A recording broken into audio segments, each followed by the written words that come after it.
Hello there, welcome to another Retro Discharge, and on today's Retro Discharge I want to talk to you about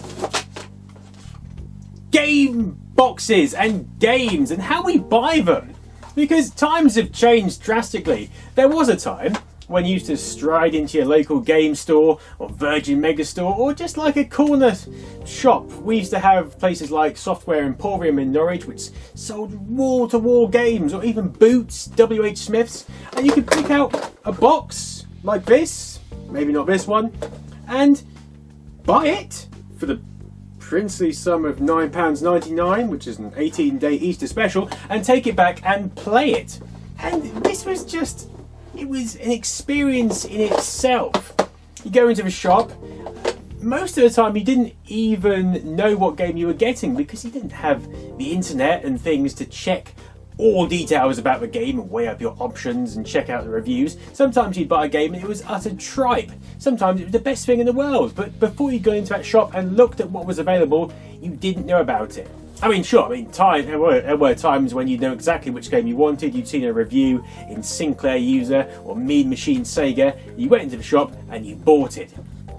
But I used to love just going into a shop and picking a game, usually one which was the cheapest, and the excitement of looking through that box, like reading the back, looking at all the different formats on this back, the different screenshots from the Amiga, from the Atari version, working out which was which, probably discovering that your game on your system looked nothing like the screenshots because you had the Spectrum, and just taking in the whole experience. Inside there was always a manual, the floppy disks, or tapes, or even CDs.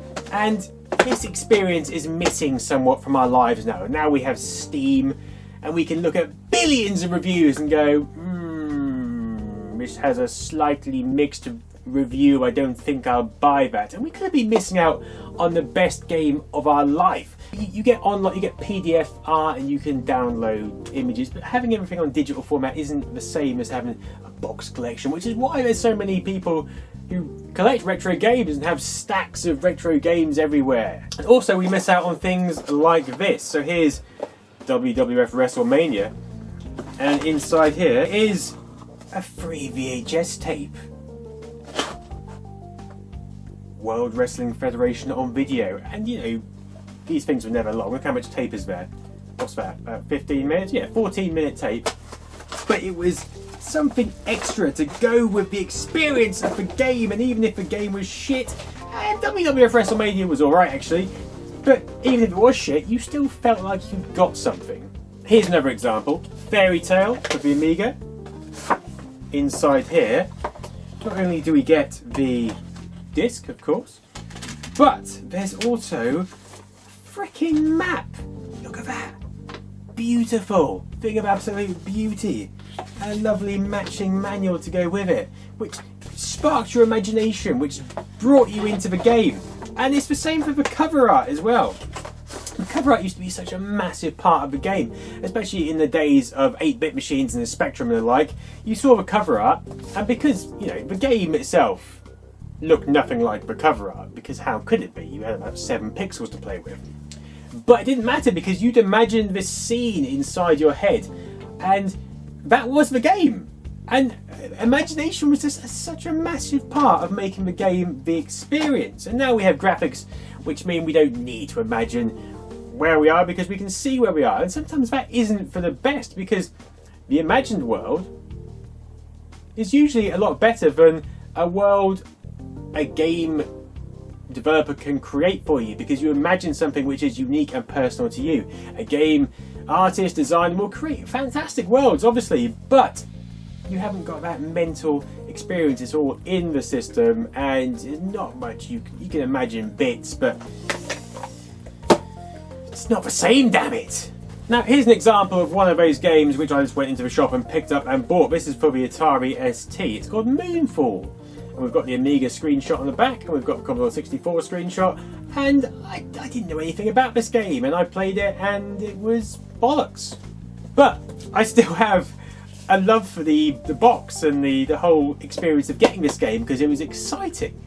Other times you'd be able to pick up a compilation pack like this one with Carmageddon, Ecstatica 2 and Apocalypse XCOM on it.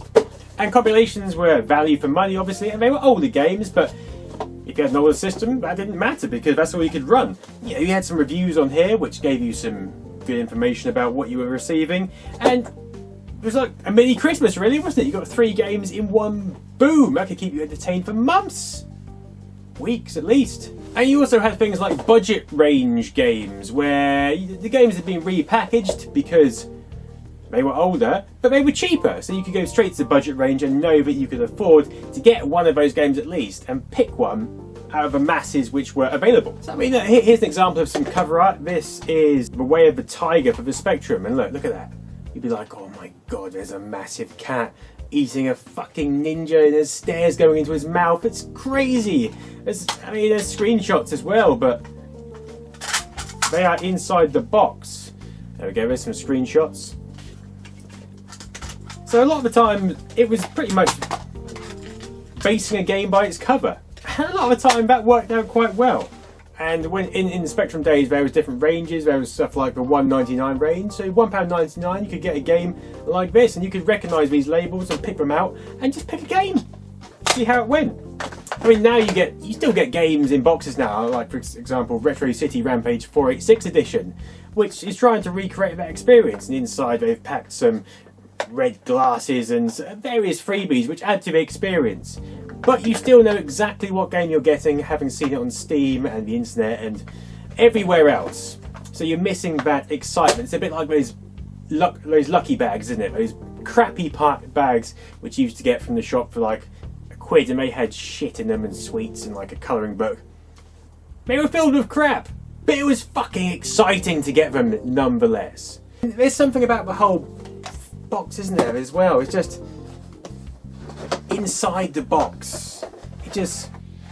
I mean, these boxes smell musty as fuck, but that is kind of how they always did smell, and it feels like home to me. Home.